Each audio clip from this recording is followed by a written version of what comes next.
Манифест хийх тухай хүмүүс маш их асуудаг тийм ээ. Та өөрөө бодлороо ухамсаргүйгээд амьдралдаа бодлороо бүтээж л байгаа.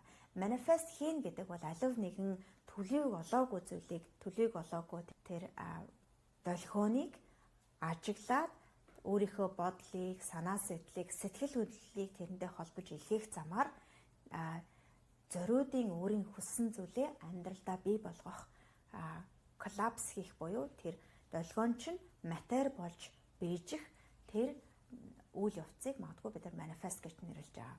Тэгэхээр хэрхэн зөв манифест хийх вэ гэж та манифест буюу хүсэж байгаа зүйлээ энэ амьдралдаа бий болгохын тулд таны дотор эхлээд дүүрэн байдал бий болох учиртай. Дүүрнээс дүүрэн байдал үүсдэг.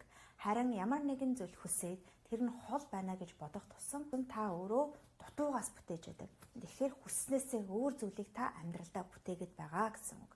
Хүсснээ бүтээхийн тулд тэр хүссэн амьдралаа яг одоо энэ цагтаа физик бие дээрээ өөрийн сэтгэлдээ амьлуулах учиртай. Ингээд амьлуулах үед тэр зүйл чинь буюу одоо төлөвийг олоогүй байгаа супер байрлалд байгаа долгион таны илгээсэн бодол сэтгэл хөдлөл чин хүсэл чинь өдөөгдөд яг тэр хүслийн чин дагуу биелэх боломж бий болдог.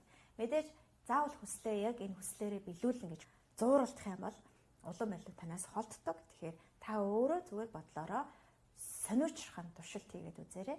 Энэ бол таны амьдралын бас нэгэн ич юм шүү.